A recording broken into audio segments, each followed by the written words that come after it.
All right, so we're live here today, fifth episode of Resistance Reads, and we covered for this one Steinbeck's classic Pulitzer Prize winning novel, Grapes of Wrath. Ooh. This was an excellent book. I have to say, I don't know about you, Matt, but I was pissed off the whole time reading it. Yeah, man, absolutely. It felt like living in the world I live in right now, and that also pisses me off. What has changed, actually? I guess the rise of unions after the writing of this book, and then the fall of unions. The fall of unions. It's really interesting because you're reading about all of the union busting, you're reading about all the dividing and conquering of the poor, Yep. and you're just like, wow, there was like a period of American history where we didn't do that so much. Yeah, absolutely. That's not to say it was perfect in the 1950s and 60s, but there was some pretty significant strides. I think if you're thinking about specifically a labor context that doesn't necessarily include like what we would think of today as minorities, not like like white people from Oklahoma or anything like that. Right. Yeah, there was a really strong like labor and class consciousness for 25, 30 years that was picked away at by Nixon and then Reagan, of course. The two villains of this podcast. Right. Yeah, pretty much always. So, all right. So, quick summary. I mean, I say quick summary because this is what, 600 pages? I mean, it's a solid. Yeah, it's a solid chunk. Okay, 400 or 500 pages. 450, I think is probably about right. Yeah. I guess it depends on the version because mine's like 550. 570, yeah. So yeah. So depending on if you got a big or a little one. A big one or a little one, yeah. But either way, it's a solid chunk. And one of the things it does extremely well is it kind of often switches back and forth between kind of a general, this is what's going on in the world at large in America at this time, and the direct story of the Joad family. I think though I loved that structure. It actually really reminded me of the last book that you Ministry of the Future. Yeah, absolutely. I thought it was I bet that is an homage. Yeah, I would bet. Yeah, that's actually a good thing or a good thing to connect. I didn't think about that. Yeah. But the book opens. The very first chapter is just the Dust Bowl destroying corn and cotton and wheat, and it's just blowing in. And here's these farmers standing and looking at their crops and trying to figure out what the hell to do. Mm-hmm. And then after it gives this little vignette of a bigger picture of these farmers, specifically in Oklahoma, because this is where the Joad family is from. Yeah. And kind of what you're getting is as the Joad family travels from Oklahoma to California to desperately find work, you're getting these homages of different parts of the experience, right? Yeah. So you get the destruction of the crops, and then we meet Tom Joad. Right. Tom Joad Jr., right? Yes. So Tom Joad Jr., who is arguably the main character of the book, in a way, I kind of think the whole family is the main character. I know, right? I think you would think that he's the main character of the book primarily because he's the first character, actual character that we're introduced to. We arrive at the farm with him. Yeah. And Casey. Casey's my favorite character. He's amazing. Yeah. He's a former preacher. Yeah, but then he was also played by Henry Fonda in the movie version that came out the next year. Oh, really? Okay. Yeah. Okay. So big movie star energy from Tom Joad Jr. for sure. Yeah. So we got Tom Joad, and we're meeting him, and he's hitchhiking, and we're like, where is he hitchhiking from? Well, from jail. So Tom Joad got into a bar fight. A guy stabbed him. He smacked him in the head with a shovel because this guy had just put a knife in him. Yeah.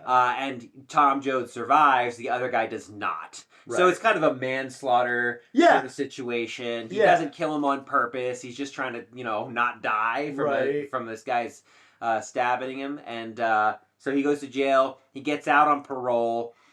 This is kind of a key thing. He's on parole the whole time. And from the context of the book, and I didn't have time to look this up, but the context of the book, it sounds like parole is a relatively new thing at that point. It does. Like people, initially in the book, they don't really understand what it is. Actually. Right. Yeah. There's conversations about what parole is and what that means for Tom Joad. Well, I think that's this is because like during this period where we're having rising union activity, we're also having rising like reform activity, and prison reform was a thing that was happening at that time, and that's probably an outgrowth of that. Yeah, well, and also, and you see this like in films like The Shawshank Redemption or the Stephen King story, you know, that a lot of these prisons, and of course this is when you talk about the 13th Amendment, one of the exemptions was that prisoners can still work slave labor, right? Which was one of the ways that you got around incarcerating black people, and you made them into slaves through prison. Absolutely. So one of the fights against labor unions was like you have prisoners literally undermining these labor unions because you know, so I'm sure parole was a part of this whole system, and it was a little bit of a pushback of that. Yeah, too, yeah, for sure. So he's hitchhiking. You kind of briefly meet this trucker, and Tom Joad is kind of like quiet, and this trucker is like trying to like get information out of him. And Tom Joad is kind of like, yeah, you know what I am? I killed a man. I'm just out of prison, fresh out of prison. I bet you were wondering, right? Yeah. And so then Tom Joad gets out of the car. Then you get this little cute scene about the little land turtle. The little land turtle, which He's obviously bringing it home to his, Sips. Yeah. Right, and Tom Joad ends up picking it up, and then you meet Casey.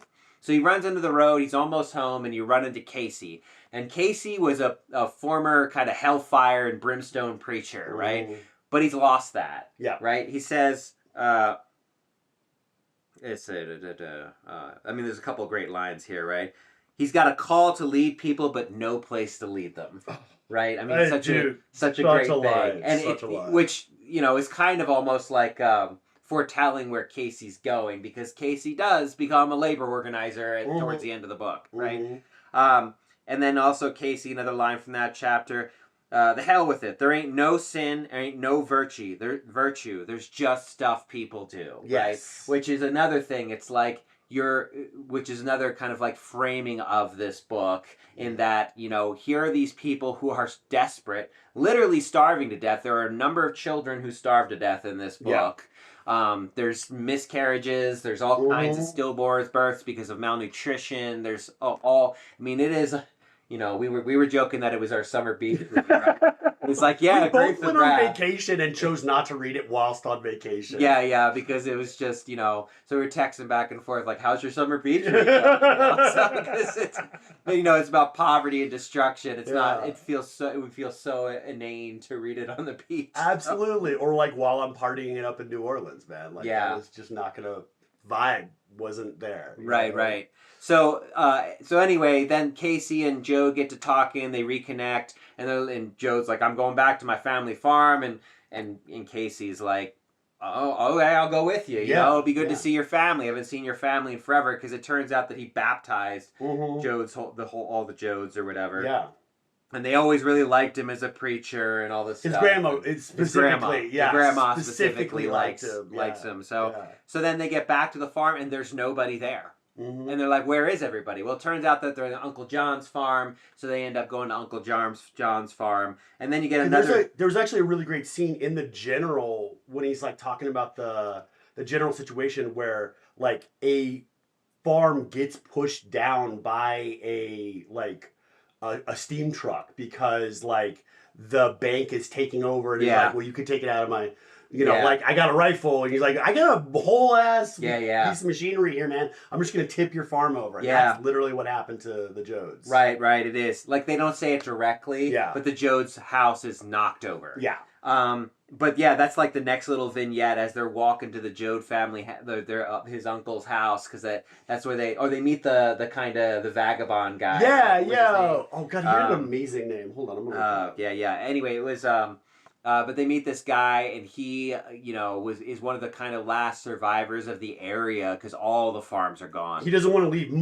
Muley Graves. Muley, yeah, Muley. What a name. Yeah, Muley Graves. Yeah. So, the last survivor of a dead land, because he's as stubborn as a fucking mule. Yeah.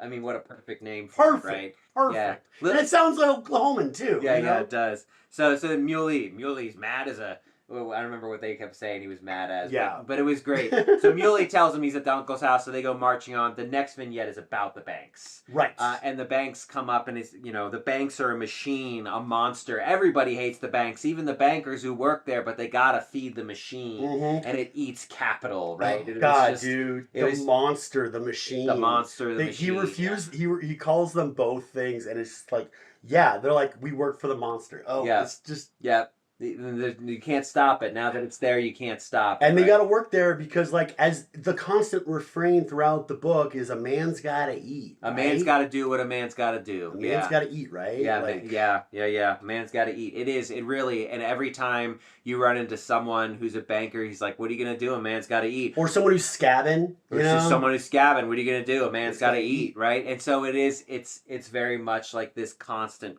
refrain, right? Yeah. And then there was another, so then they find them, they talk to them, okay, we're going to pack up, we're going to go. There's a brief discussion about his parole and what that means, and he's like, well, what if the cops catch you? And Jode's like, well, I've been thinking about it, how are they going to figure out who I am? Yeah. Exactly. And you're thinking, like, nowadays, yeah. Oh, dude, they would catch you? Nowadays, you got a little ankle bracelet, right? Yeah, they catch you in... Oh, God, you're right. Absolutely, yeah. Well, that's a multi-billion-dollar industry. It sure is. That's, if they're not making money off the for-profit prisons, which are in here later in the book, by the way, the for-profit prisons for the union organizers. Absolutely. And the migrants, just like today. Yeah. Which I'll talk about later. But man, I got to say, like, thinking about it, like, why didn't Danny Ocean have an ankle bracelet on? Danny Ocean? Yeah, from Ocean's 11. The first thing he does in the first movie is leave New Jersey and go to Vegas. Is he white? Yes, he's George Clooney. Oh, yeah. Okay. Man. I've never seen Ocean's 11. I can't believe that, dude. We got to watch Ocean's. Okay. Yeah. We also got to do a special episode on Andor. We gotta do a special yes, I got to watch some Andor, man. Yeah, I'm too busy watching The Owl House again, though. Yeah. A fella's got to eat. I actually wrote that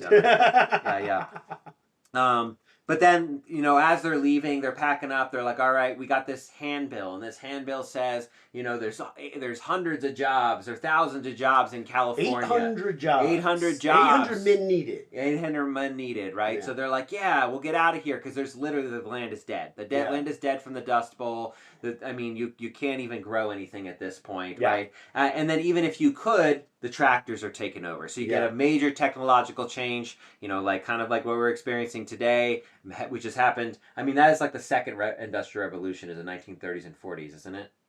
I would say I think it's like the late 18s to that. Yeah, absolutely. Yeah. The invention of the cotton gin. Cotton gin and the modern tractors. I was going to say the first one, the first industrial revolution. Right. Yeah, the 1760s is where historians pin it, even though it's kind of wobbly. How are you going to pin it down to a decade? Yeah. So, but anyway, so you're having a major technological change, and they have this vignette about this guy like threatening the guy with a tractor. Yep. He's got a gun. He's like, I'm going to shoot your tractor, and he's like, man, well, fella's got to eat. $3 a day is what they pay me to do this tractor. Yep. But that $3 a day, and this comes up numerous times throughout the book, puts hundreds of people out of work. This one tractor. So this guy's thinking about his wife and kid. He's got a wife and a kid and himself, and he's making $3 a day, which is okay money. Okay money. You do the math on that. That works out to like $100 a day now. And it's not great money. It's not great, but it'll do. You can make it work. You can make it work on that, and but you're literally dooming the whole the neighborhood that you're working in. It's brutal. Yeah. So then they get on the road. And there's a bunch of real vignettes about like being on the road and having to deal with store owners and all this other kind of stuff and what it's like to have people like, there was one thing about the guy putting the thumb on the scales for the meat and all that kind of stuff and all that stuff. So, but then they're getting on the road and the first thing to go, like at their very first major stop, the dog gets run over on the highway. On the highway. And the store owner comes out and he's like, man, I lost $3 to that highway. I don't have dogs anymore. Right. Progress.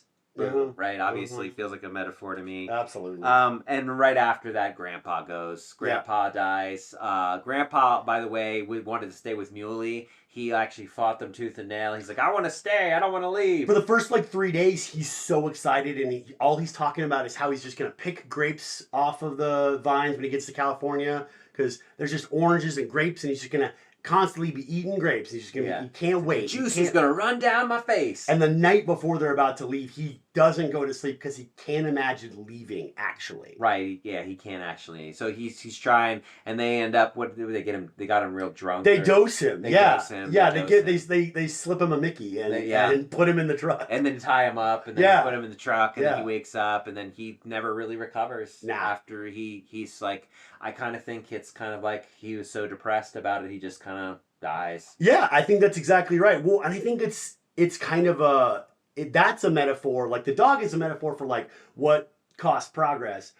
Grandpa's a metaphor for like what happens when you take someone who is part of the land away from that land. Right. You know? Yeah. They just die. Yeah. Well, and then there is a vignette not long after that talks about how, you know, the people who survive are the farmers who buy up more farms. They consolidate farms. Mm-hmm. They get, you know, thousands and thousands of acres. And they mention later one guy got 1 million acres. What's he going to do with that? What is he going to do with 1 million acres, right? Casey says, like, if you have to get 1 million acres, clearly something's wrong with your soul. Right? Yeah, like, exactly. You're so stuck in greed and dissatisfied. And then, But like there's also this discussion of like displacement from the land. You don't have that connection to the land anymore. Mm-hmm. And so I think Grandpa's death is like feeding into this kind of idea. Yeah. But yeah, they talk about tractors like a tank crawling over the land. Mm-hmm. They also have a nice point later on where they're like, if you were doing this responsibly and ethically, the tractor isn't a bad thing. No. You know, it's not the tractor's fault. It's the fact that it's being piloted by someone who doesn't care and being sponsored by a soulless bank. Right. And so then the banks, of course, because they're consolidating all the land. So if the bank doesn't own the land, it owns the loans on the land. And it talks about, you know, it just keeps consuming and consuming. And so what you get is a consolidation of these kind of big agro-businesses now. Mm-hmm. These people are dispossessed, and the people who really survive are the ones who build things like canneries on their land, mm-hmm. and then they can the peaches, and they talk about the peaches don't go bad if they're canned and all this other stuff. Exactly, so it's not, there's less waste there, which is true. Which is true, right? Because there's also a brutal part later on where they burn the peaches, and it's fucking heartbreaking. Yeah, there's a vignette later where people, like the laborers are working, and they're just trying to survive, and they're paid so little wages they can't even afford to buy food. Mm-hmm. You know, you got company store situations going on, overcharging, all this kind of stuff. And like they're just watching is like, oh, these peaches are bruised. We can't can them. We can't use them. So they just dumped kerosene on this. And it's like, I just got so angry. Yeah. So they go on the road. There's a whole bunch of things they experience on the way. Grandma dies in the middle of crossing. I guess it's the Mojave Desert, it is. Right? Yeah. It's the Mojave Desert. And it's amazing because there's, throughout the story, it's wild to think about it, that like the U.S. before there was a highway system, but like an actual highway system. They call it the highway. The interstate, yeah. The interstate, thank you. But that was Eisenhower who gave us the interstate. Mm-hmm, yeah. So 20 years from now. Also the military-industrial complex. Yeah. Thanks. And a warning about it on the way out the door. Yeah. But, there's checkpoints in between states. Mm-hmm. So, like, when they're trying to cross to California, they have to go through several different, like, checkpoints. And, Grandma dies, like, on the way. But, like, Mojave Desert starts a little bit before. Like, there's a hard point before you get to that checkpoint into California, and Ma is like, we have to get my grandma to a doctor because she's sick.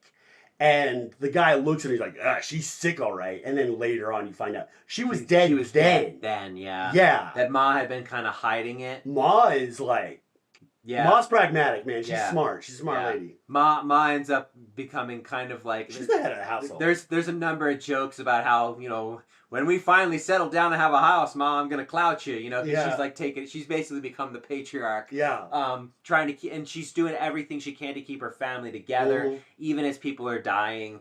Even as, you know, one son, he had some sort of there was some sort of accident. Oh, the father delivers the one son, and so there's something wrong with him. Yeah, Noah. Damn, dude, right. I a little bit forgot about Noah. Yeah, I'm not gonna lie. But Noah, at one point, right as they get to the edge of California, right after, or is it right before before or right after Grandma dies? I don't remember. It's before. It's before Grandma dies. Yeah. Noah's just like, they're not going to accept me up here. I'm just going to leave. So he just walks off into the woods. Because he's like, I mean, he is literally what they would have called in the time a nature boy. He's like, right. He's kind of simple, right, in a way that like he's got some brain damage. Got some brain damage, yeah. But he's like a nice kid. He's quiet. He keeps to himself. He's actually really astute and observant, and he like points.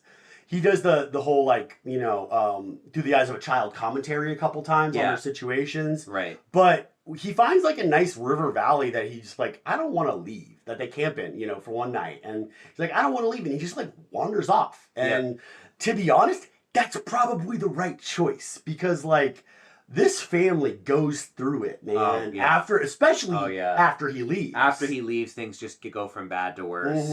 Right? So Noah takes off. You lose Grandma, you lose Grandpa. You know, you kind of start out with like, it's like 10 or 11 people. I think so, yeah. And, you know, by the end of the book, you only have a couple left. 5, 6 maybe? Left, yeah. And there's a couple of times when the uncle just says, I'm a sinner, I'm just a sinner. Uncle John is, I hate Uncle John. Yeah, he's obnoxious. So much. That guy's so self-involved. It's so fucking annoying. Yeah. Uncle John's deal is that he wasn't a good husband. His wife was sick whilst pregnant. I forget if she was pregnant. She was pregnant. She had she's like, my stomach hurts. He's like, that's just because you ate too much because you're pregnant. And then she dies the next day. Yeah. And he never forgives himself for it. So and it doesn't make him a better person. It makes him kind to children occasionally, but like disruptive and selfish in his family, generally speaking. Yeah, and his children are kind of running wild. Yeah, he lives in his regrets, and it's like, I think Steinbeck does like the best version I've ever seen of demonstrating how that, like being obsessed with your past sins. He's always telling people how like, I've never told people half the sins I've done, you know? Yeah. Is selfish. It's self-involved and like, I'm a sinner. I'm a sinner. It's indulgent. Self-indulgent. Thank you. That's what I was going with that. Yeah. Yeah. So you know you've got a bunch of characters here. Of course. So they finally get across California, and that's when they kind of started getting hints on the way that there's not as much milk and honey as was promised. As they get closer to California, people are like, "Oh, you're going to California, huh?" And then they start hearing the word Okie, and they're like, what, like people from Oklahoma? Yeah. And obviously, like later on, you find out that it's basically a slur. And it's what they call like they accuse them of being like subhuman monsters. So basically the Irish. And they're basically the Irish. Yeah, they're carpetbaggers, and they're not human. No human lovers or white trash. No human would live like that. Right. Is what is like several people say that throughout. Yeah. Especially the guy that kills Casey later. Yeah. The guy who kills Casey. Yeah, because so they get there. Then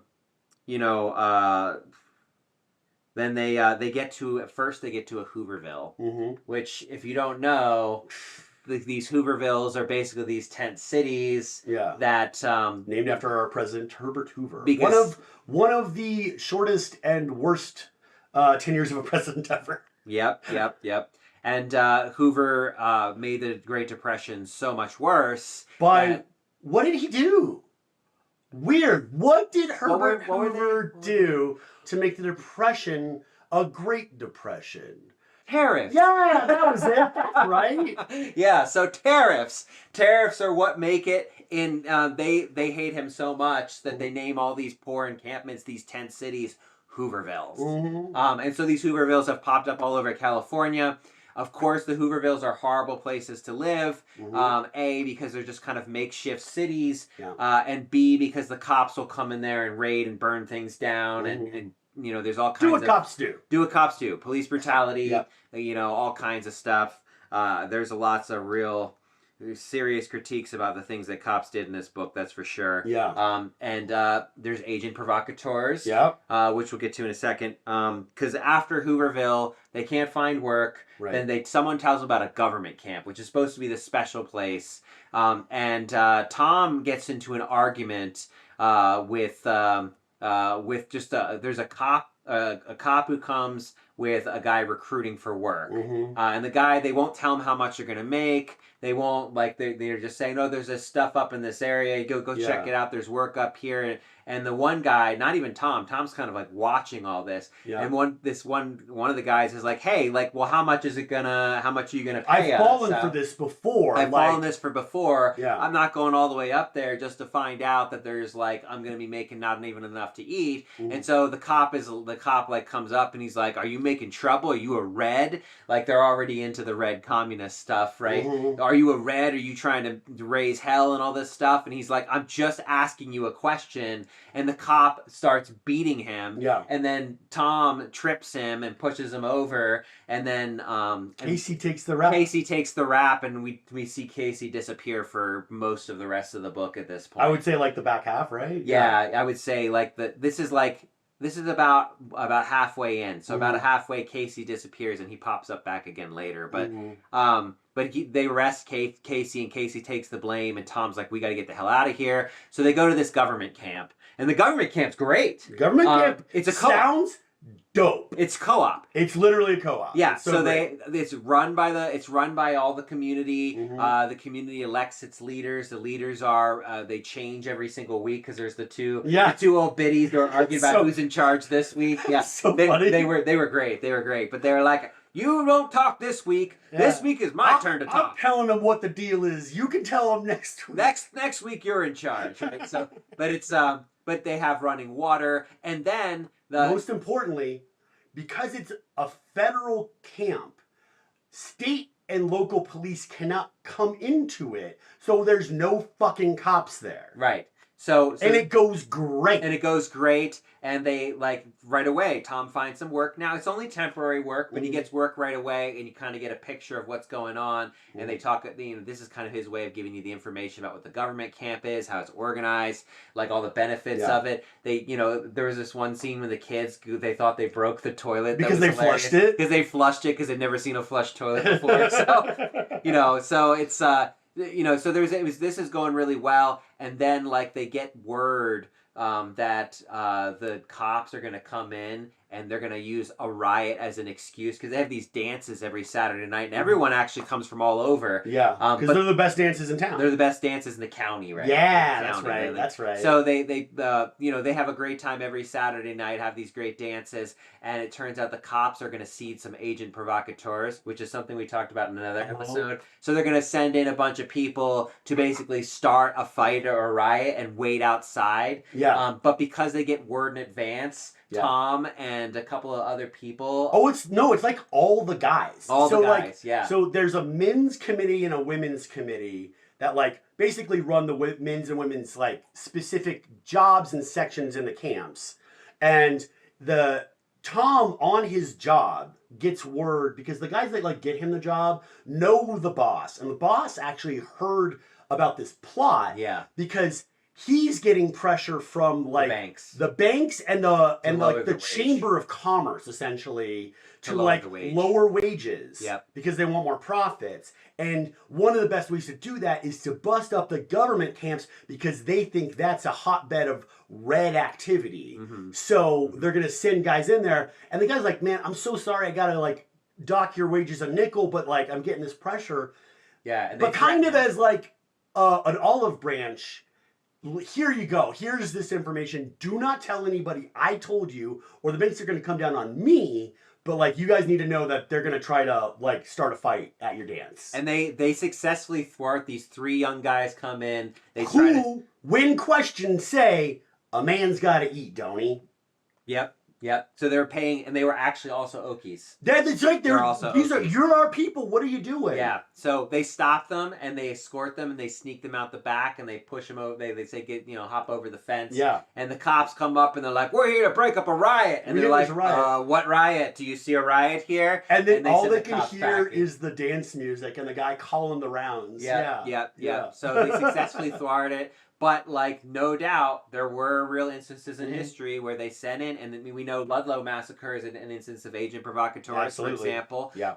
You know, there's a lot of famous strikes where, or in even modern protests, where they send cops in, or cop adjacent cops hire someone. Pinkertons, the Pinkerton Detective Agency. So this is a common thing to break up any kind of community power. I mean, that's what the crack epidemic is about. Absolutely, Stuff, that's what right? the war on like gang violence, right? you know, The war on drugs, the war on gang violence, particularly created to smash up communities. And because if you have strong communities, you can thwart events like this. You can successfully resist and fight back, and you make less profit as a corporate entity. So yeah, but like when questioned later on, like when Tom meets Casey again, Casey's asking him like, I heard about those government camps. How are they? And they're like, they're great, man. There's no cops there. He's like, there's no cops there. He's like, yeah, man. He's like, after my time in jail, I realized what people have been saying is true. That cops cause more problems than they solve. Yep. And that is so fucking true, man. If you have a good, strong central community, everyone's you know on the same page. In the government camps, Casey asked Jode. He's like, well, what happened when someone got did some trouble? He's like, we threw him out of the community. It happened one time. It happened one time. The whole they were there for like what, a couple months? A couple months, yeah. And eventually, so that's like where you end up going. Eventually, the work dries up. And they have to move on, and they go up to this peach place, and it fucking sucks. It sucks, right? So first they get up in there, and that's where Jode runs into Tom Jode runs into Casey again. Yeah, because they're moving into this land, but there's cop cars all over the highway, and they can't figure out what's going on. Yeah, they get questioned like 2 or 3 times. Yeah, going in there, right? Like, what are you doing? Like, why are you coming here? Right. Yeah. So they get questioned. They go in, and they finally make it into these kind of like little facility. They're like little tent areas or whatever, and they settle down, and they get told, okay, start picking peaches right away. It's 5 cents for like a basket, right? A box, 5 cents a box. And so, but they pick all day, and they're starving. Like, they're really on the edge of hunger here. Mm-hmm. So they pick all day, and they, then you get Ma going to the store and finds out it's like one of these company store situations where you get a slip. Everything's like 15 to 20% more expensive than it should be. Right. And so, and then the guy is like sitting there laughing at her, like as she's like questioning him why it's so expensive. And she's like, you think this is funny? Yeah. And then he says, a man's got to eat, don't he? Yeah. She's like, but she reads him the riot act, and he eventually is like, I'm sorry. Yeah, actually, you're right. I'm sorry, and here's more sugar than you asked for, right, or paid for. Right. Like, so. And then she says the coolest thing, probably in the book. She says like, you know what? I always thought it, but I think it's true now that I've talked to you. If you want some help, you gotta talk to a poor person. Yep. So if you want someone to help you, gotta talk to a poor person, man. Fuck. Right. Because the rich aren't gonna help you. They aren't gonna help you. They're gonna leave you straggling. They don't care. Right. I mean, there's evidence all throughout the book of this, right? Mm-hmm. So that's such a good, like, little punctuated line. So Tom, this is where things take a dark turn. Yeah. Because now we're getting towards the end of the book. Yeah.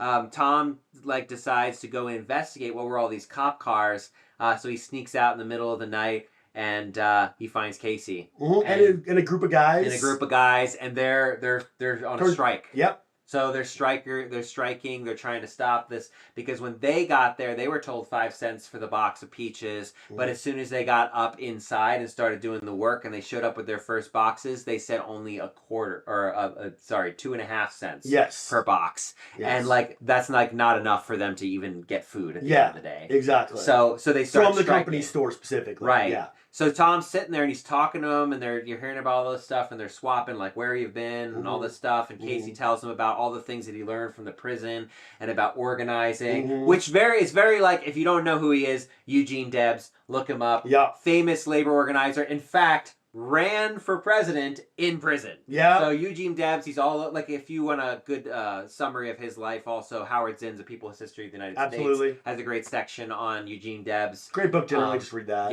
Yeah. If you want to learn about the real American history from from real people like me and you, that's the book to read. Yeah. So anyway, I kept thinking about Eugene Debs. Well, because it's so funny. I like Casey the whole time, and then I hear about that, and I'm like, Oh, I learned organizing in prison. Yeah, of course. Right. I'm supposed to love this guy. So yeah. he's out there and he's organizing, and then the police show up. Yeah. And they're showing up for Casey specifically because he's been described as an agitator. Right. And they come up with the classic, the characteristic weapon of the oppression of the people in this era, which is a pickaxe handle. Mm-hmm.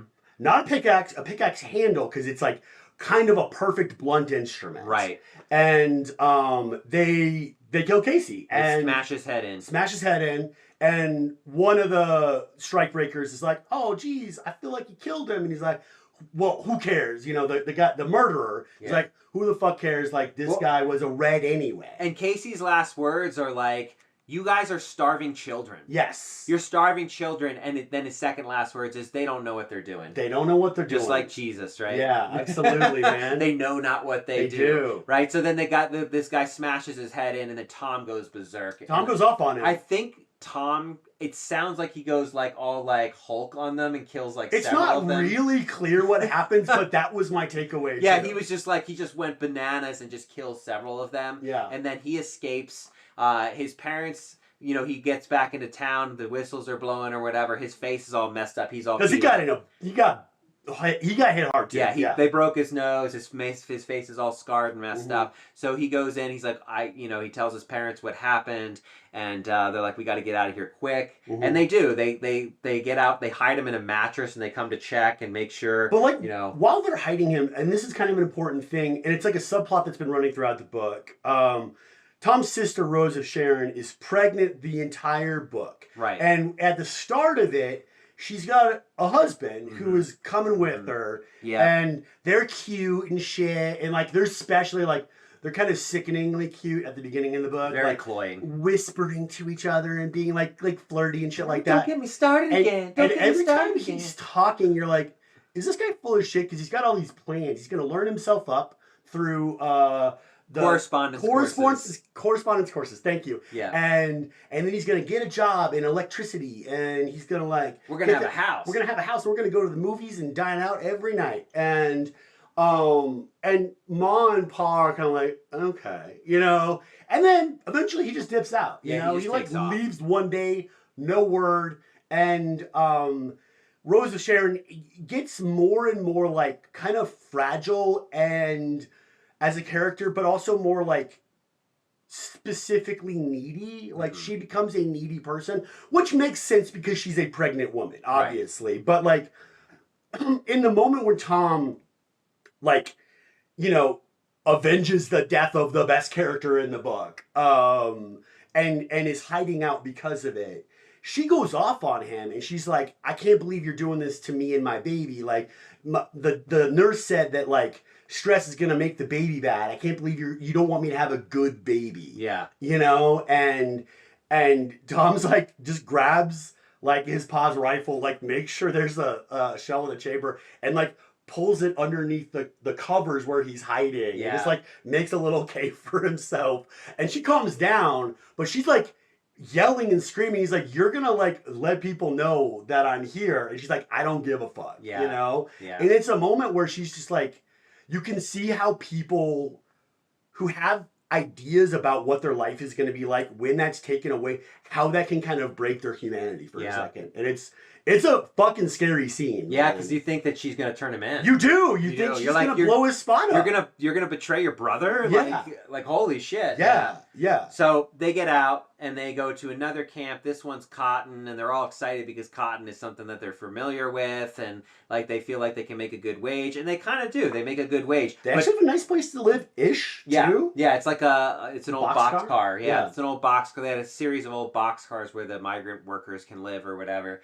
And so they get up in there, but of course Tom's still on the lam, right? And so he's kind of hiding out in grass. A culvert, actually. He's in a culvert. Yeah. He's hiding out in a cave. Yeah. Interesting imagery there. Yeah, for sure. So he's hiding out, and they're trying to do their best, and of course, Rosa Sharon's getting more and more pregnant, and but then was it Ruthie is the little girl. Yeah, Ruthie and Winford.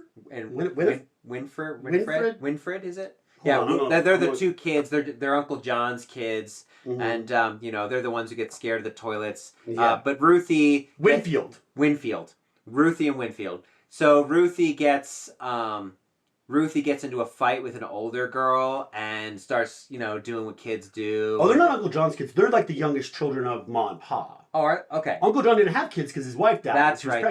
Sorry. No worries. Anyway,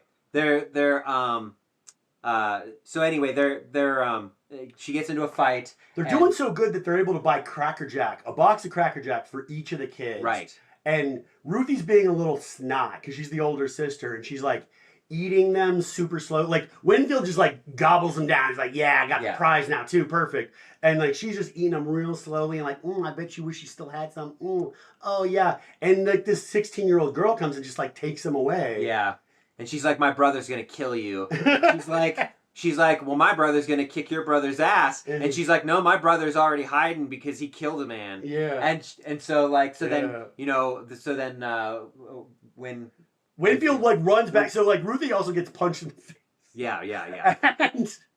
And Winfield runs back and like tells Mom. But the thing about the boxcars is that they're like kind of nice and big. They're big enough for like two families to live in. I mean, like living quarters back then were like you would take what you would get, and subdividing them is the thing. So there's a curtain that separates the two families, and so like Ma is like, hold on, oldest daughter, go talk to the lady over there so she doesn't hear what Winfield's saying, because Winfield's saying some wild shit. Winfield tells the story and he's like, Ruthie told about Tom. You're right, and Tom's hiding out.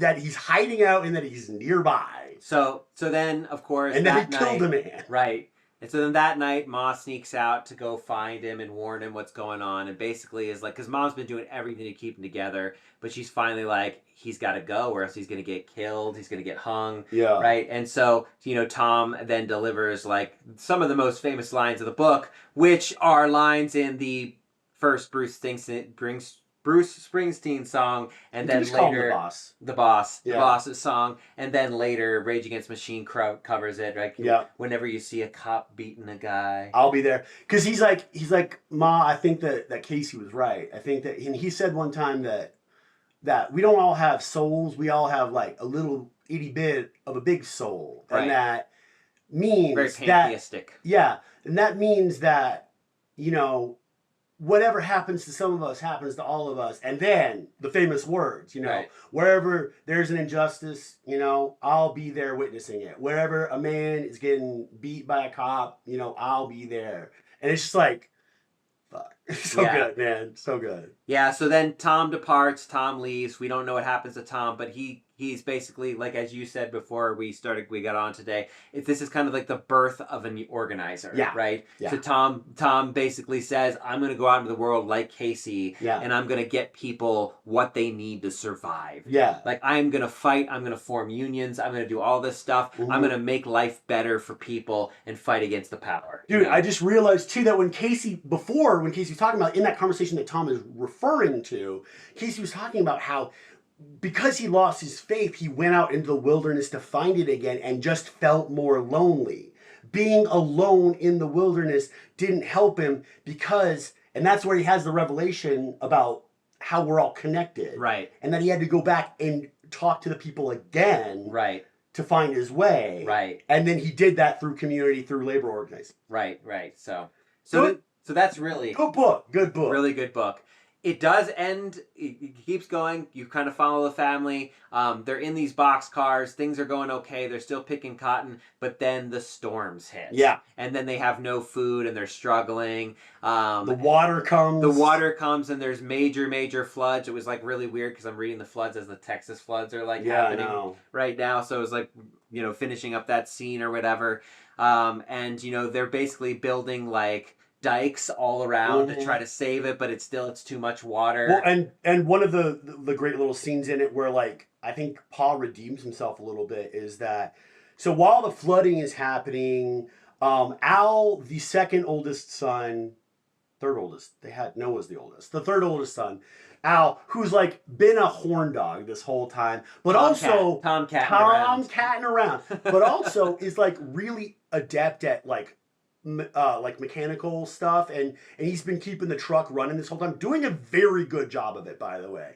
But he's also been like, the more he sees like how Tom is kind of like a fully realized person when he comes back from prison, I think he slowly realizes that he wants his own independence and maturity. Mm-hmm. And so several times he says, all I want to do is work in a garage and like live my own life and like go to movies. He's doing the thing that like, I think he's really enamored of the American dream, which is a dream of like individualism and individual responsibility. And so he meets a girl, the girl that lives on the other side of the curtain in the boxcar, who's like approximately his age. He's like 17, I think she's 16, and they want to get married. And so he's like telling his family, like, I'm gonna go. Like, and they're like, well, you can't, you're the one who keeps the truck running, and he's like, I'm sorry, I'm in love with this girl, I want to start my own family. And it's all fairly reasonable and understandable if you take out the context of like the Great Depression, you know? Like that's not too bad. But like, yeah, you can't do that because the more people we have, the more skills we have. Right. And you got 25% unemployment. Right? Yeah, exactly. We need your fucking skills. And where are you going to find a job as a mechanic right now? Right. Literally. Yeah. He's been saying this the whole time, but they haven't run across one shop that needs a mechanic in their travels. Mostly he's just helping people along the way. Hell, I'll help you fix your truck. He does do that. Yeah. He does a bunch of times. Really cool. Because he actually really just loves it. Yeah, exactly. But then, like, his sister starts having her baby, and the floods come. Mm-hmm. And so... At the same time. And so the dad's like, you can't leave right now because we gotta, like, stop this water. And he goes out to the other guys, and he's like, hey, guys, we gotta, like, build some dams to protect this. Because we got dry places right now, and we can keep them dry if we work together. And he gets them all, like... One guy's like, what? I don't want to do that. I want to leave. And he's like, okay, we don't need you. We only got 8 shovels anyway. And then all the other guys are like, okay, we'll do it. Yeah. And so they do a pretty good job at first, but then a fucking tree falls. Yeah, and tree falls and breaks their dike. Mm-hmm. But yeah, I mean, in part, he uses the fact that his daughter's in labor to be like, guys, we can't leave. My daughter's giving birth right now. Right now. So they're like, all right, we'll chip in or whatever. Mm-hmm. But yeah, they're doing great. The tree falls over. It breaks their dike. Yeah. The water comes flooding in. And then all the cars and trucks get submerged too. So the battery's toast, and they can't go anywhere. And at least till they dry out. At least till they dry out, and then maybe they can make them work. Mm-hmm. But then the water keeps climbing up, and so they finally are like, we've got to go find someplace dry. Ma's like, we're getting out of here. So they go up this hill and they find this barn, and this is how the book ends. And it's interesting. So I think you missed an important part. Rose of Sharon's baby is miscarried because she's been malnourished fully like half of this book. Yeah. And the lady that the lady next door, the mother of Al's girlfriend, like helps deliver the baby. She's super efficient and super effective in this scene, and it's like because she's been kind of silly before that, like a little shallow, but like. When the shit hits the fan, she also steps up. The other mother in the situation also steps up, and as mothers do. Yeah, exactly. And it helps deliver the baby, and then like kind of like helps them deal with it emotionally after the fact. And but then like Rose of Sharon had a baby like and is able to nurse, but like. Doesn't have anybody to nurse. Right. It's like this little blue mummy. So then they escape, they go up into this barn, and there's this older fella dying, and his son is sitting there, and he's like crying. He's like, please, don't you have any milk? Yeah. And then the book ends, and Ma looks at Rose of Sharon. Rose of Sharon nods her head, and Ma's like, all right, guys, let's go into the tool shed next to the barn to wait out this rain. And the guy's face is like dumb with horror at the idea of what's about to happen, but she just like cozies up next to him and nurses him, And that's how the book ends. Yeah. Yeah. It's cool. Yeah. So, good ending. Yeah. Kind of like 2 really sick endings to books that are just like kind of abrupt. Stop the action back to back, man. Passing and... Well, and it's just like, no matter what's happening, we use everything we can to survive. Yeah. I mean, that's the whole point of the book. Every inch of this book is about this family doing literally everything necessary to survive, which is why when you go back to Casey and he was saying there's no sin, no virtue, there's just stuff people do. And he says that right at the beginning of the book. And it's like, this is what this book's going to be about. It's about these refugees, these economic refugees, desperately struggling to survive. Yeah, so. yeah. And if you think that somehow, like, in our modern context, people immigrating here is like people taking advantage of a situation, or that they're not your people. Like, we were doing the same thing to people from our own nation over and over again throughout our history, and still do. This is a strong example of that. People came up with derogatory terms for people from a different state, and they made fun of them, called them dirty, called them subhuman. You know, this is like white people saying this to other different white people. And you're right. It was like how people treated the Irish when they got here, how people treated Italians when they got here. You know, these people are basically like white people now, you know, with like a little bit of like a different flavor, but that's it. And like, it's fucking despicable. And it also feels so human, you know? He just paints a really vivid picture of it. Yeah, and so some more context. I mean, he spent 3 years as a journalist exploring this migrant crisis and writing, and there's you can actually buy the collection of his essays that he spent writing. He went up there and he worked with labor organizers and all kinds of different people. I mean, he must have talked to thousands of people over the course of 3 years. Absolutely. And the result is this book. However... Yeah, as we discovered, just kind of browsing the Wikipedia, there was a lady who was doing the same thing. She was working as a researcher along with like other researchers for a national labor organization that Steinbeck was in touch with. And let's find her name. It's an interesting story because it really feels like Sora or something? Yeah, Sonora Bath. She wrote a book, or she was in the process of writing a book called Whose Names Are Unknown, that was set to come out also in 1939. But Steinbeck's book came out first and was a smash hit. Like, Pulitzer Prize winning smash hugely hit. Popular, turned into a WB feature, like Warner Brothers movie, the next year, starring one of the biggest movie stars of his day. Why am I not? I mentioned him earlier off the top of my head. I'm not good with movie star names. Henry Fonda. God damn, dude. Yeah. I'm like, Jane Fonda's dad. What's his name? And so, yeah, she kind of got scooped.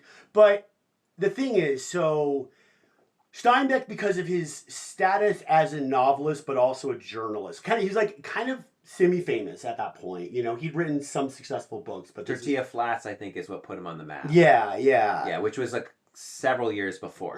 So he was already known. He was known, but he wasn't like a big deal yet. But I think as far as like the labor movement was concerned, he was a fucking huge deal. And so they gave him access to like all of their research essentially, and Sonora Babbs was included in that. And he definitely drew explicitly from it.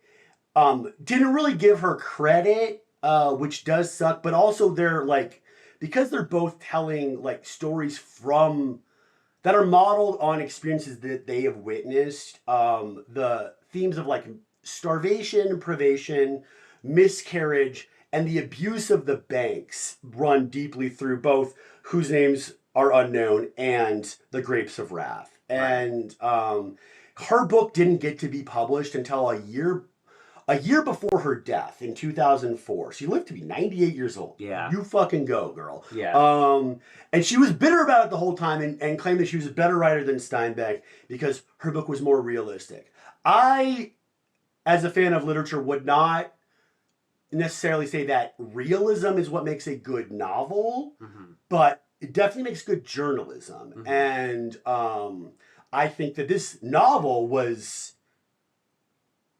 I mean, it definitely had an impact on me. Definitely. And it didn't really change the way I looked at anything specifically because I was familiar with this part of history. It wasn't like it was 1984. It didn't blow my mind wide fucking open. Right. But it just really vividly portrays and illustrates realities of my world that I am constantly interacting with. But you know, everything's in sharper relief now. You know, and that's I think a huge accomplishment. We should not overlook the contribution of Snorabab, though. No, and you know, I don't think it was necessarily intentional, like he snubbed her or anything. No, because he's drawing on research, his own personal research and writing, and then in addition, he's given these kind of labor. Because there were anthropologists out there doing ethnographies of people, you know, like, and reporting back and like just giving the unions the data they needed to make their cases in court and whatnot. You know, this is back when FDR's having to deal with the fuck-ups of the Hoover administration and others, obviously. But, like, he's fighting for, like, to get legislation passed and not get knocked down by the Supreme Courts. And to the point where he had to threaten to expand the court to, like, get what he needed to get done. I mean, it's a pretty authoritarian move, but it was an authoritarian move in a way that I like, so I'm like okay with it. You know, that's how authoritarianism works. But but he's like, yeah, he was definitely like, he wasn't just like taking the gloves off. He was like putting the gloves on, but putting barbed wire around the fucking gloves. It's like he made fucking business, and they needed this information to like make a compelling argument in court, and yeah, so Steinbeck was like had access to all of that stuff. Right. Which is very fucking cool. Yeah.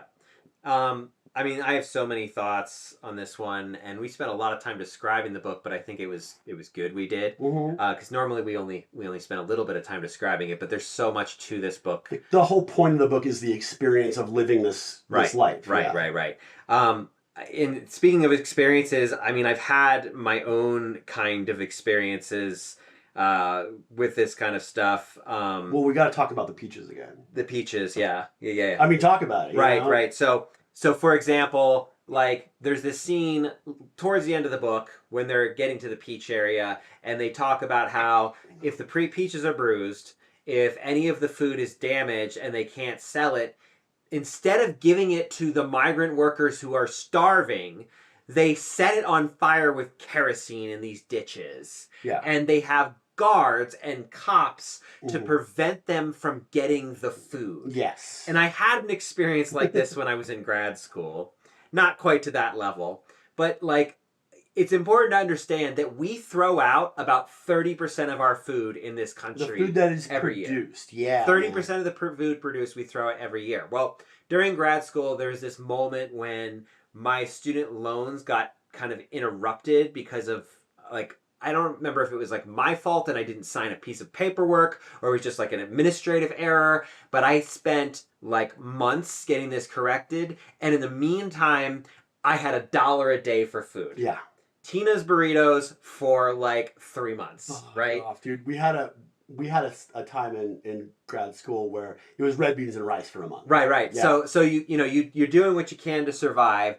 And a friend of mine, one of my roommates, is like, hey man, like behind grocery stores, they throw out a whole thing of food and it's all like saran wrapped and everything. And it's just like, it's the food that they just throw out because it's technically expired. But he's like, sometimes I go back there and I get some amazing stuff. So I kind of like went after hours and waited to see what days and times they throw that shit out. Yeah, man. And I got some of the food. Yeah. And I did that successfully a couple of times so that I could actually like have nourishing, healthy food, only to one time come back to find a security guard standing there, literally chasing me off with a gun and saying, "You can't steal this food." And I was like, "But the food's going to the garbage. Like no one's eating it, right?" So it's like this stuff still, and that's like the same thing with homeless people who encounter that. Like, it's like, and we throw out so much food. Like we were looking up the numbers. Importantly, 30% of the food that is like not owned by the consumers. Like it's before it even gets to people. Right. It's grocery stores and restaurants and various other places. Yeah. And there was different estimates on how much food this is. I saw as low as 30 tons of food, Right. as high as 60 tons of food every year in the United States that's thrown out. And it is like way worse if you look at the global numbers as well. Yeah. So we're just like throwing out food. People are literally, what is about 1 billion people on this planet are food insecure. And then like another billion are like on the margins of food insecure. And yet we have more than enough. We have enough food for 10 billion people, right? Yeah. And so like this book, just when I'm reading this part about them burning the food, I was just getting so angry. Yes, exactly. And it's like the grocery store's throwing it out because it doesn't feel like it can capitalize on it in a risk-free way. Right. Like, so they've got the sell-by dates on there. I don't know if you've ever worked at a grocery store. I certainly have. Yeah. Back in the day. Yeah. And they've got the sell-by dates on there that are just recommendations from the manufacturer. And the lawyers. And the lawyers, exactly. So, like, one of the things that the FDA did a really good job of was like taking food that would poison people out of the market. One of the mechanisms they use to do that is to put these very conservative dates on the packaging. Yeah. And then when it comes to produce, they throw stuff away because it might not be attractive looking. So like you might walk past like a little shelf in your grocery store where they've got like some bananas that have some browning on them, or like an apple or a peach that's bruised. You have the option to buy that for like a steep discount because they still want to make a profit on it, and they're like letting you know that you can do that. But at the end of the day, they're going to take all of that stuff and just chuck it in the fucking bin. Yep. And they don't want you to have that, because if you get it for free, then why do you need to pay them for the privilege of eating, right? So there's an incentive for them to like control the market that they're existing in, and like keep you from accessing cheap stuff so they can sell you stuff. Right. And they will go to the lengths of having a guy with a gun threaten you away from that, instead of just giving someone who's hungry some cheaper free food. It's like, yeah, it's fucking, I mean, it is despicable, and it's literally just a naturally occurring outgrowth of the system that we have. Yeah. And in fairness, there are lots of organizations that do show up to grocery stores, get some of that food, and then distribute it. That's true. When I've gone to food banks, there are definitely some of that food that does end up in food banks. So there are organizations that go to restaurants. I can't remember the name of it anymore, but I went to an academic conference a couple years back, and they were, it's an applied anthropology conference, so people are looking at how do you solve problems, and one talk was on hunger, and they're out of Boulder, and I can't remember the name of the organization, and I kind of feel bad, but like, you can just Google them, I guess, and try to figure it out. But they essentially only get leftover food from the grocery store, and then they have you don't have to pay to get the food. But if you come in more than a couple of times, then they'll ask you to do some work in the kitchen or wash the dishes or something. But it's like a way of like giving people who are unhoused or people who are just down on their luck. Yeah. And they actually have like a social worker there who, like, if they notice someone coming in, like if someone just comes in once and gets a free meal, they say nothing. Yeah. Because everyone needs a free meal sometimes. Totally. Everyone. I don't care, unless maybe you're a multi-billionaire, but everyone has gone through a rough time. Everyone needs a moment where they just need a free meal. So they don't bother you if you get 1 or 2 free meals. But if they see you come back multiple times, they have the social worker say, hey, do you need some resources? Love that. So there's some organizations out there doing some amazing work. I know Food Not Bombs sometimes gets their resources from these kinds of organizations. That's another organization. So there are people who are attempting to do this, but yet we still throw out so much food. There was another personal experience that I had, actually, with DoorDash.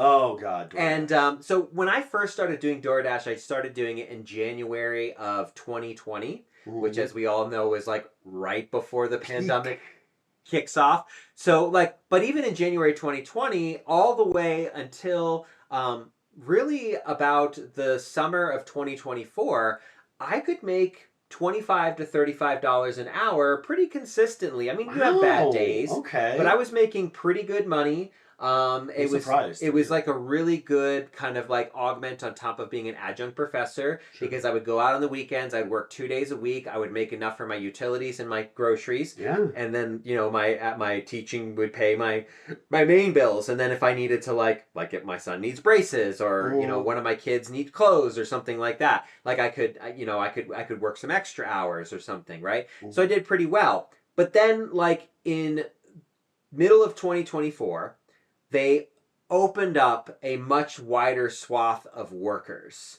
So they suddenly started allowing people, and this, I want to make it really clear, I don't mind working alongside immigrants or people who speak other languages or anything like that. Yeah. But all of a sudden, you start seeing a dearth of people who don't speak any English.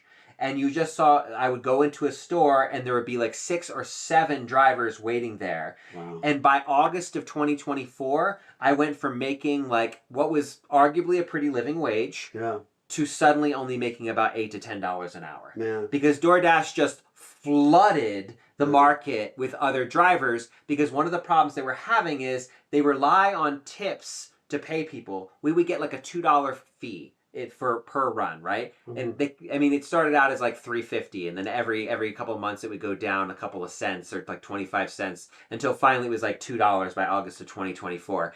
And so literally doing the thing that the Peach Company did. Literally doing the thing that the Peach Company did in the book, right? Yeah. And so there, and of course, there's been a lot of union busting for DoorDash, and all the not just DoorDash, but Uber Eats and all that kind of stuff. And now they have the robo cars that are going out, and they're trying to shit, man. Yeah. So anyway, don't use those services. By the way, they are fucking scumbags. Yeah. So and they actually like hurt restaurants like DoorDash. Well, they drive restaurants out of business. They drive them out of business. Yeah. So there's all kinds of problems with these companies, right? And literally, what are they producing besides an app? They literally do nothing. They produce nothing. They produce nothing, and the app's already designed. They're a parasite. They're a parasite on industry. Right. On like small. But Matt, a man's got to eat. A man's got to eat. Right? Yeah. So, but anyway, they basically have flooded the market with drivers so that they didn't, because you had all these people who would refuse to tip. You know, and so they wouldn't get their order delivery. It would go cold at like McDonald's. Yeah. So their solution was that to flood the market with drivers so people would be so desperate that they would take anything. And they primarily have targeted immigrants. Yeah, of course. So, because that's what you do. You target the people who are the most vulnerable, you know, so that you can make the most profit. And of course, their profits have gone up. Well, yeah, they've never been profitable, those companies, because, again, they're not producing anything. They're just trying to, they're middleman. Yeah, they're just trying to scrape some money off of an already existing system. Like, before DoorDash and shit like that existed, like, you just had, like, 2 guys that were an employee of the restaurant who would, like, deliver food to a fairly, like, tight area, you know, just as like a kind of a service and like a pseudo advertisement for the business, you know, like you see someone who's got like a Tony's Pizza Company shirt on, like delivering food to your neighbor, and you're like, oh yeah, that sounds good, I'll have that, you know, like it was like I ran a mutually back in the day. Yeah, so, yeah, right. It was a mutually beneficial situation. You know, you could like employ people who weren't like necessarily like good restaurant workers at your restaurant, you know, like your nephew who sucks in the kitchen, but hey, he's got a car, you know, and he can drive. He's kind of cute looking, so like send him out in the neighborhood just delivering food for you. And then like these fucking, you know, disruptors come along from Silicon fucking Valley, and they're like, what if we could make it so that like anybody could have delivery for their company, and we're like changing the fucking game by like making an app where like people just drive around town doing Uber, but for food, and destroying the taxi industry too. Destroying the taxi industry and the food delivery industry at the same time, and we're gonna charge companies for this service, and we're gonna charge restaurants for this service, and we're gonna charge people for this service, and that's how we're gonna make money on this service. And it basically made it like economically dubious for people to have their own delivery in-house, and it made getting delivery like 30% more expensive. That's why people don't want to tip their fucking DoorDash drivers. They're pitting the poor against each other. They're already paying like they bought a $20 pizza and they're already paying like $35 for it. Now they get a tip on top of fucking that. Man, don't get delivery from these people. They're scumbags. They're parasites on any industry that they try to disrupt and make efficient. Yeah, well, Airbnb has completely caused a huge part of the housing crisis too. It's caused part of the housing crisis. It's actually caused hotels to also get rid of their in-house amenities. So like people who I used to work at a hotel in college, and it was kind of a great experience. Like you used to have people who like would drive like shuttles for like hotels, so like people from out of town could like go to different spots around town and not have to take a taxi, you know, which can get kind of expensive. If you're already staying in a decent hotel, they might have that service for you, which is kind of great.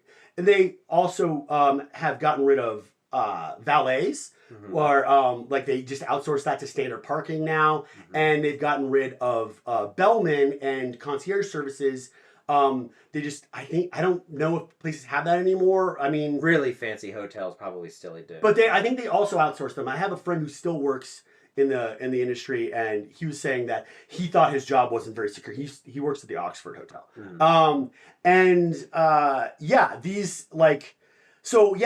Airbnb has like created an incentive for people to own property and not utilize property except like sometimes, to basically use property as a commodity that he can make a standard income on. Right. And so it basically it's an investment now. Yeah. So lots of like nice places around town will get bought up by people from either like 2 neighborhoods over or out of state or out of the fucking country, just so they can rent them out to people as Airbnbs. So they're only being utilized like 20 to 30% of the time. We have a friend, like our friends from Scotland, from Kira's grad school, lived in Edinburgh. Edinburgh was one of the best places I've ever seen in my fucking life. When I lived there, it was gorgeous. It was like, I was so fucking poor, and I still had an amazing time because it was a beautiful place to walk around, and you just like, it's like Paris but in Scotland. It's like a little Paris in Scotland. It wasn't bombed, it wasn't blitzed by the Nazis. It's like one of the only cities in the UK that didn't get blitzed because of how it was positioned in the country, and the defenses, the air defenses protected it, and it was such a vibrant and cool place to live. And when I went back 5 years later in 2018, I'm like, hey guys, how's it like, you know, what's life like now? And my friend Caroline's like, it's fine, except like, I feel like we don't have any neighbors anymore. Like we might be the only people living in our fucking apartment in the center of town because they all got Airbnb. It just hollows out cities. It takes residents of cities and pushes them to the fucking suburbs because they can't afford to live there anymore, because if you have a beautiful city, people want to go and stay there and pretend like they're a fucking resident of that city and act like they live there and like have a little apartment. But it's, you know, it's killing the hospitality industry, which is like, hospitality is like, that's a trade. If you're good at that, you can do that your whole life and make money. And make good money. That's the thing in the jungle that homeboy gets up to at the end of it. He works for a communist hotel, and they all share tips, and it's like, he's describing it like it's a communist utopia. It's literally just how a bell stand worked when I worked there, you know? The apps are killing the good jobs. What I'm trying to say. That's what that long speech was about. The apps are killing the good jobs for working people, and the more you use the apps because you think it's efficient, the more you're doing a man's gotta eat. Yep. And this actually leads me to another point about the book, because you're reading the whole time, and as they're traveling through the country, they see more and more consolidation. They see more and more essentially corporate entities, or people becoming corporate entities, buying up all this particular land.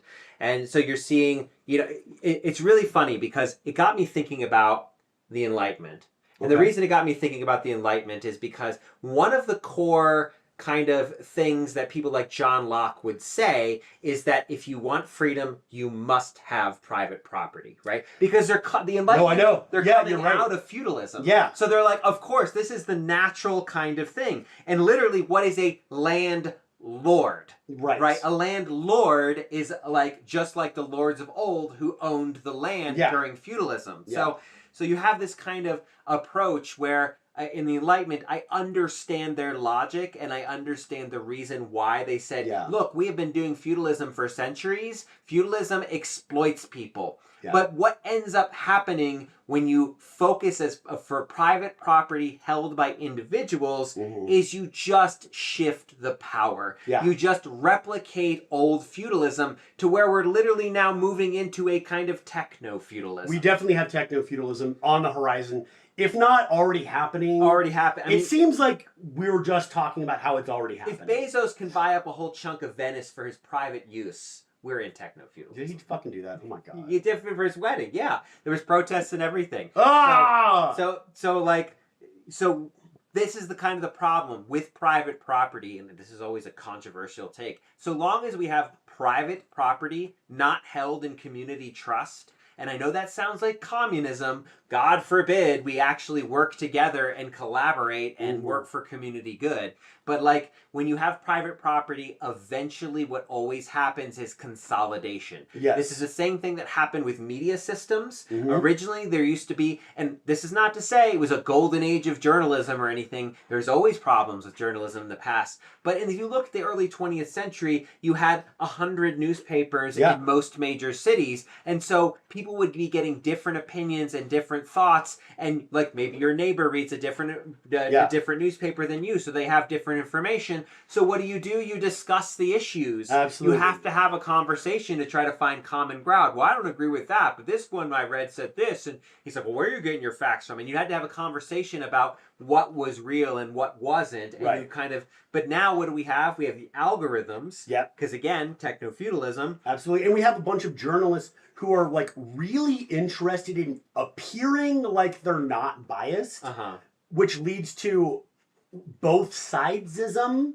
You know, where like if a journalist wants to report on like a political campaign, they're going to be like, okay, well the Democratic candidate said this and this and this thing about like what's a good topic? What would I be talking about? Let's say Tariffs. Even. Tariffs. Yeah. The Democrats said like we don't think that tariffs are a good idea because we have a very recent history example of how tariffs led to a Great Depression. And then the reporter will be like, and the Trump campaign said that tariffs are great and Trump is big and beautiful, and those two things have equal weight. Right. We have a system, of equal weight. The appearance of equal weight to an argument when one guy's basically just pooping in his hand and smearing it all over the lectern, you know, is not good journalism. But journalists, especially at national papers, feel compelled to report as if both parties have equal. like they're both talking sense, and it's, I guess, sane washing is what we're calling it. Yeah. And I mean, this has been done with climate change, right? Like, 97% of scientists are like climate change is happening, and the other 3% are the employee of the oil industry. But those guys get equal weight in the report. Equal time. So why? Why do you get equal time if you're making up a bunch of bullshit? Right? Yeah, absolutely. But yeah, I mean, we don't have good journalism anymore either because of consolidation. Right. So consolidation is always a problem from any particular direction. Yeah. But really, like, this is the problem with private property. So all these people can use these investments and they can buy up the land and ruin, ruin whole cities and all kinds of stuff. Yeah. But another issue I wanted to talk about, because we're kind of like, we're at about an hour and 15 minutes, so that's standard for us. It's standard for us, right? Yeah. And this is a longer book. So the other one I wanted to talk about was the for-profit prisons element. Oh, absolutely. This, right? Wow. So they were getting 75 cents a day to hold union organizers in these prisons in California, these for-profit prisons. So the sheriffs and all of the various law enforcement were actually making a profit off of this. And I looked it up, and like, these little prison camps popped up all over the place to kind of, push these migrants. And it's also like really key and important to understand, like the 300,000 people, 300,000 people were unhoused and unemployed, wandering all over California, not just from Oklahoma, but from like Kansas, Oregon. from Tennessee, from Oregon, from all this place, and there was all these kind of like handbills being distributed because it was cheaper to print the handbills and then bring in a bunch of migrants and then pay them next to nothing, like literally starving wages. At the beginning of the novel, they're like, they wouldn't have printed up these handbills if they didn't need these guys. Right. They didn't have jobs for them. Right. Like, let's go do it. And when they get there, they didn't understand the scale. Right. And it's all about scale. Like, right. if you're a psycho-capitalist, scale is your friend. Mm-hmm. You know? If you got 50 guys fighting for one job, and again, I had this experience with a freaking pizza place in Oregon where they literally made us stand in line for 8 hours for 2 positions. Jesus. And you couldn't even, I mean, by the time I even got to the door, the job was like long given away, right? Yeah. So I mean, if you can get as many people, vying for this job, literally at one point in the book, they're fist fighting over who gets the peach tree because the wages are so low that it's like the scarcity is so bad that like these people are trying to all feed their families, right. and and if they cause too much trouble, you just throw them in jail, and then you can make a profit off of throwing people in jail. There's even a scene in the book where like one small like family cotton farmer. He's just like he goes up to mom and he's like, "Hey, ma, like, would you be interested in helping me harvest? I've got 20 acres, you know." And she's like, "Yeah, I mean, that won't take that long. I got like 5 kids, 5 kids. Is that good?" And he's like, "Yeah, bring them on over." She tells one friend about it. They show up the next morning at like before dawn. There's already a line of people. Yeah. He lets them all in. And they basically get the whole thing done in like 4 hours. Yeah. Because people are racing. Yeah. Back and forth, know. And he's actually paying a decent wage. He's paying a decent wage. That's why everybody showed up. But he's just like, I can't believe it. We're going to be done before noon, which is actually good because the rain came after that. Right. But they only got 60 cents. They got 60 cents, man. Oh, fuck. Yeah. But yeah, it's just about it's like scale. so even if you're an honest guy working like existing in that system, the system's so fucking broken that like you're gonna get your fucking field harvested like in the blink of an eye because everybody's so fucking desperate to get any money they can. And there's a lot of discussions in this book about how people, like when Casey gets up in prison, he's like, most of those guys, most of them were in there for stealing because they had to because their family was starving to death. Yeah, they were in there because of want. Yeah, they were in there because of want, and it's just like, it's just something you see all over the place. You want to talk about like something that pushes people to crime, like when you are, I mean, I've had to steal. Yeah. I've had to steal a couple of times in my life to like survive, like to make sure that my family had like a can of soup that night for dinner. Like, I mean, these are like real situations. Out here in the streets like Jean Valjean, man. Yeah, but like, but back to like, these kind of for-profit prisons, like they never went away. No.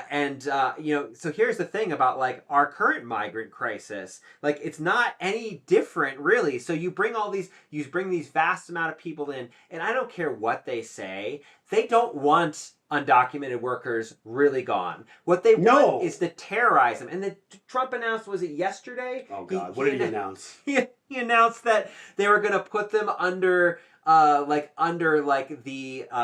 the watchful eye, like these undocumented immigrants. Maybe we won't deport them all, but we'll put them under the watchful eye of corporations and basically a sponsorship program that sounds like slavery. They want them to be insecure so they can exploit them. That's exactly what they want. Like all the rich folks out there who have like nannies so they don't have to parent their children, and they got gardeners so they don't have to, garden their fucking estates, which are sprawling. Mm-hmm. They want undocumented workers because they can just threaten them. If they ever feel like they're getting out of line for any reason, or maybe the richos have a bad day and want to go off on someone, they want to be able to do that consequence free. They want to live their lives consequence free. So yeah, that they want undocumented people here. Yeah. They just say they don't because it's a cudgel they can use to like influence the voters who they want to vote the way they want them to vote, because they don't actually like fulfill the needs of those people of poor people in the country. Right. But if they can threaten them with cheap labor that's going to take their jobs away from them, then, you know, they can get them to vote Republican in the election. Well, and this was a part of like my own research, looking at how media portrays this versus the reality on the ground. Mm-hmm. We focused on a lot of things, but undocumented people were one of these things when I did with the Romero Theater Troupe, which, you know, little self-promotion here, but here on my YouTube channel, you can watch the film about it, Unbound, the story of the Romero Theater Troupe. That's actually how I met him. Yep, that's actually how we met. His wife brought him to a showing, and we were colleagues already. So, you know, one thing that we you know, you look at is that you see, okay, they've militarized the border, which is a big cash cow. Mm-hmm. They bring in all these people. These corporations hire these people. I mean, I think it was the Hilton. It was one of the downtown hotels. Got caught hiring a bunch of undocumented workers, and this is like 2004, 2005, and then they just didn't pay them at all. Like, not paying at all. It's called wage theft. Yep. But really, happens a lot. But what it really is temporary slavery, right? Yeah. And it's actually called new slavery in a lot of the academic literature. Because it's like, it's temporary servitude where they just throw you up against the legal system if you complain. So they always picked undocumented workers. Yeah. Because then it's beneficial because you can either pay them an extreme low wage or not pay them at all and make a bigger profit. It's also hire construction workers. Yeah. And because they were doing renovations at one of the hotels. Oh, I think it was the Hilton. Was it the Hilton? No. Oh, damn, I'm forgetting.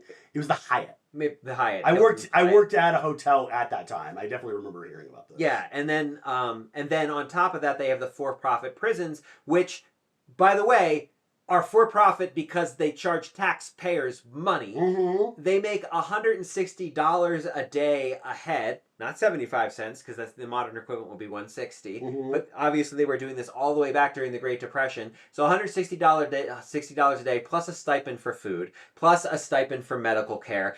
Literally, there was a story. John Oliver covered the for-profit prisons in one of his episodes and talked about how instead of antibiotics, because they didn't want to pay for antibiotics, they were using sugar on wounds to prevent infection. So they cut corners everywhere. So then the for-profit prison stock price go up. And so, like, which just incentivizes them. By the way, ex-cons are another group that are also they want high recidivism rates. Yeah, because if you have a felony on your record, you can be dismissed at any point, and people can be just like, oh, well, you're a felon, and people found out and they got uncomfortable about that. Mm-hmm. That disproportionately affects native-born people here, just, you know, minority people, black people usually. Yeah. So there's all these systems to essentially make money off of the prison system, off of cheap labor and workers, off of all of this stuff, right? So there's money everywhere to be made off of either undocumented people, stateless people, which are often undocumented, or what we call IDPs, internally displaced peoples, right? Which an example of an internally displaced people would be the Jodes. Yeah. The Jodes are internally displaced. A modern example would be like Gaza, Palestinians are internally displaced, right? Yeah. So so the goal is to basically disenfranchise people, make them desperate so that they're fighting one another so that you can continue to grow, maintain your power and profit. And that's what all these app services essentially do. That's what I realized DoorDash was doing to me. It was making me angry at all of these other workers, but a man's got to eat. A man's got to eat. A man's got to eat. So don't he?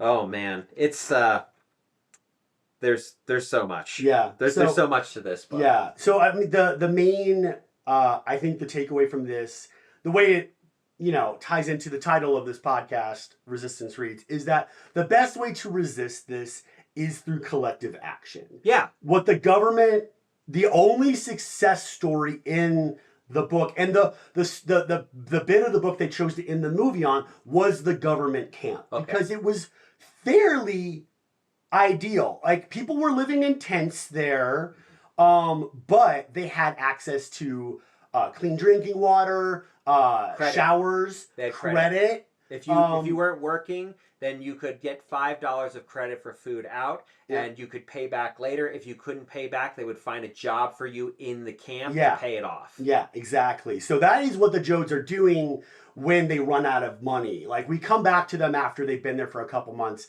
and the situation has gotten a little worse for them, but it's mostly their pride, actually. They could have stayed in the government camp. No one was kicking them out. No one was kicking them out. They just felt compelled to leave because they had the Protestant work ethic that we've all been inculcated with, which tells us that if we're not working, we're not contributing. That we don't have any worth. That we don't have worth. Yeah. That they could have worked there. They could have contributed. The federal government was giving them money to be there. But they didn't like it. And so they left to go to one of the worst situations I've ever read about, like living condition situations I've ever read about. So hostile, so terrible, that peach farm, man. At least in America. Well, of course, yeah. But and I mean, okay, no, I mean, I've read books about slavery and stuff like that too, so never mind. But it was terrible, and it was adjacent to slavery. Yeah. I mean, it's similar. It's also, I mean, it's similar to events like Bacon's Rebellion, where they created race to divide and conquer the poor, because you know, you have this situation where the indentured servants are barely, I mean, this is how Michelle Alexander classifies it, they're barely better than being a slave. Like, the working conditions are so abysmal, it's barely better than being a slave. Yeah, being in debt to someone who is cruel is essentially the same as being enslaved to them. Especially in a system that, like, really punishes debt, you know? But yeah, no, collective action is, because collective action was allowed to, like, kind of be nurtured and fostered in that government camp. And they were able to repel, like, an incursion by agent provocateurs really efficiently and effectively. Like, Tom Jr. says, like, man, that was well done. You know, like, when he sees how quickly they get rid of those kids who are going to start a fight just because they were getting paid by the sheriff to start a fight, because the sheriff was being paid by the agro businesses to disrupt it, and the banks to disrupt it, because they were afraid of Reds. They were afraid of Reds. Yeah. And you know, I also am not, just to clarify, a communist. Like, I think there are a lot of problems with the way that you centralize power and authority, and communism in a lot of ways is just kind of shifting who controls the reins of power, and it's still a very strict hierarchical structure. We've never seen a good example of, like, state communism, because it always ends up centralizing power, and power always ends up perpetuating itself. Right. Concentrates itself in the hands of a few people, right? So like, I am definitely much more of, like, a democratic socialist, and this government camp was a fantastic example of, you know, these kind of worker co-ops. And again, we mentioned it with Ministry for the Future, the Mondragon model, which has been successful for over 100 years, and they are, like, the only region of Spain that didn't really go through much of a debt crisis, and didn't have high unemployment rates, and didn't have all these problems, because they had these kind of worker collectives. Because there are sometimes people just can't work. You get sick and disabled, you have some sort of crisis in your family, and you have to take care of other people. You know, maybe you just, like, you lose your job for reasons that are beyond your control. And so when you have a worker collective, everyone steps in and takes care of everybody else. Or there's systems set up. So, and then the other thing about, like, these worker collectives is, like, you know, it was like when I was working at Starbucks, and you have a situation where the boss is like, upsell all the things. And I, like, looked at him and I was like, why should I upsell? He's like, well, because it makes the store more profitable. And I was like, and who benefits from that? Only he did. Right. Because he gets a bigger bonus. Yeah. Right? So, or maybe the assistant store manager also benefits because they get bonuses, right? So it's only the management that benefits for me working harder, trying to make more money. And being, like, a shittier experience to the customer. Like, customers don't like to be upsold to. No, they don't. right? But that was like, oh, labor is high today. We have to upsell. And I'm like, labor is high, which means you get less of a bonus. Why should I care? Yeah. If I had a stake in it, which you do in a worker collective because everyone does profit sharing, Yeah. everyone gets a living wage, and then whatever additional kind of bonuses get equally distributed throughout the community. Yeah. So everyone has an incentive to do more work, Mhm. to work harder, to care about their job. Yeah. And so you tend to see, on average, better attitudes in these situations. And better outcomes too, like actual more profitability. Right. And these companies, you know, like they end up doing better over time as well, because you're not having a bunch of shitty executives who are largely put in by investors that are completely divorced from the company. Absolutely. Just like these people are completely divorced from the land as they consolidate, like making decisions. Yeah. Like Starbucks is hemorrhaging money. They're really struggling. And part of the reason is because the big CEOs are making decisions that piss off the customers, that then piss off the employees. And so you have like this constant fight, again, between the customers and the employees that they don't have to deal with. It's actually wild. I never thought this would happen. I've started to see more like local coffee companies. Like anywhere I go to, I feel like I see like as many local coffee shops. It feels like the 90s again is what I'm trying to say. Like when coffee shops were a hip thing because of friends, you know?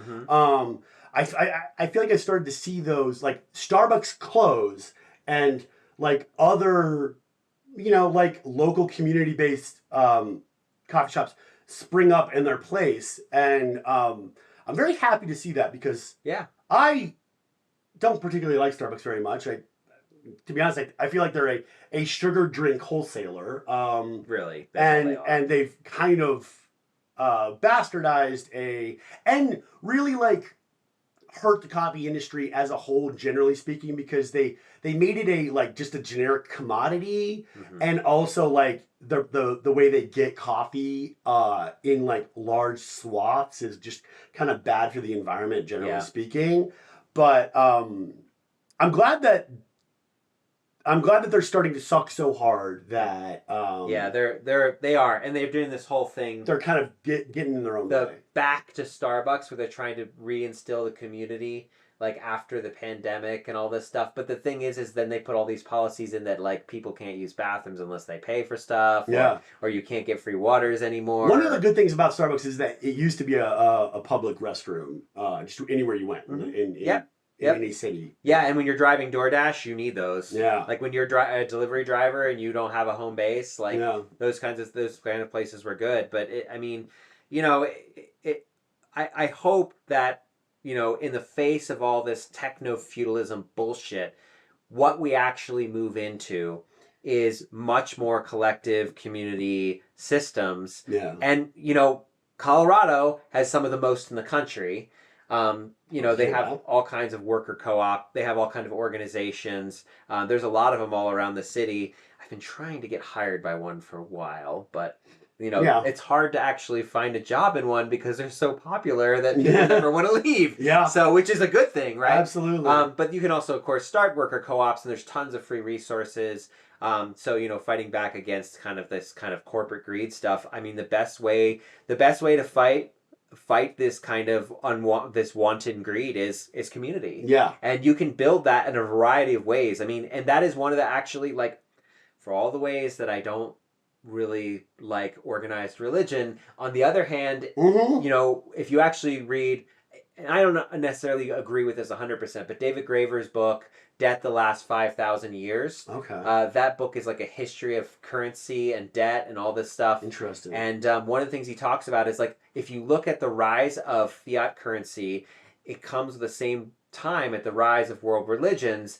And some scholars argue that world religions are actually kind of a community organization for feeding the poor, for building structures that would prevent greed from just wiping people out. I think that makes a lot of sense, So, actually. I think I think it's not monocausal. I think there's No. a number of reasons that world religions, including the expansion of empire, so because world religions are like, they do really terrible things, but they also do really good things. Like the Catholic Church has done a lot of really awful things, but they also have the largest giving organization in the world, that's Catholic Charities. Mhm. So it's not as like an either or thing. It's complex. Almost like there's no like sin and there's no virtue. There's just things that organizations do. Yeah. but Graeber actually he ties in the concept of debt as the greatest sin. I like that. If you look at through history, the way that religions even talk about debt, they talk about in the Vedas, in the Bible, Mhm. all over the place, you see debt and sin kind of measured together. And I don't know if that's because they are jumping on like this train of like profit, or they're saying that if you get indebted to these kinds of systems, you then are trapped and stuck.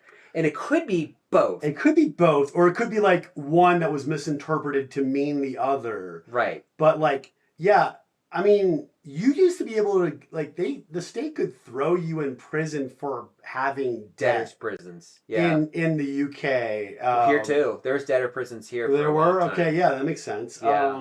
I can't remember. I think I think around the Great Depression is when they had to finally stop them. Because so many people were in debt. Because so many, 25% of the population was completely unemployed. Yeah. And I think it's like another 15 to 20% were underemployed. Yeah. So you had virtually half the population in a constant state of debt. Yeah. Like, where would you put them all? I mean, man, if you just thought about the fact that like if you dismantled all of the like for-profit prison bullshit that like really incentivized police to criminalize any kind of behavior at all, and just shifted that money towards a universal basic income, like everything would be just 1,000% better. Yeah, and if you can't do a universal basic income, I think the next best thing is to tie rent into local average income, so that you can't have rent above what the local average wage is, and so then you pit landlords against or what is it like supposed to be like 20% of that or 30 or something like that? Yeah, right. So you would pit landlords against management. I love that. Yeah, that's the other possibility. Yeah, make those two bastards fight, man. Yeah. Celebrity deathmatch style. Celebrity deathmatch style. So, Yeah. Well, we don't have any questions. Of course, we always love questions. We would love it to have more questions and discussion. We did have actually quite a few concurrent viewers today, which is awesome. Love to see that. Any final thoughts? John Steinbeck, good writer, man. I read Of Mice and Men in high school and liked it well enough, but never really like got back into it. I think I might have read Cannery Row or something like that at some point, but probably in college. But this is the one. Like I'm into it. What a vivid picture, and I'm so glad it was documented because it does feel so relevant today. Yeah, for sure. So our next book, yes, also about the birth of a rebel and a labor organizer. Zorro by Isabel Allende. It's a book that the estate of the gentleman who created Zorro, I forget his name, his estate asked her to write an origin story for Zorro that takes place before the first Zorro book, The Curse of Capistrano, which I think you should probably read also. That's just a fun fucking read about a guy being like a Bugs Bunny style character to the Spanish like colonizers of Mexico. But this is how he gets his start. It's fantastic. And just the way that she writes is gorgeous. If anybody, if you've read her work, you definitely remember reading her work. Fantastic. And I'm excited about it. I read it about 4 or 5 years ago, and I'm happy to revisit it. Yep. And then, so that's our next book. And then the one after that is It Can't Happen Here. Yeah, it couldn't though, right? Right. Which is about, it's written in the 1930s as well, just like Grapes of Wrath. And that one is about it's a dystopian novel about the rise of fascism in the United States, mirroring the rise of Hitler. I thought you were going to say mirroring the rise of fascism in the United States that's happening right now. Well, that's why we're going to read it. All right. Stay rebellious. Yeah, stay rebellious. So I like that. thanks for tuning in. We appreciate you. We know we love to kind of yak on, but hopefully some of this is useful and you enjoy it. Yes. So, see you next time. Bye. We do need an outro. We do need an outro. Stay Rebellious is good. It's close. I feel like we're almost there with that. Yeah. Yeah, I mean, we had at one point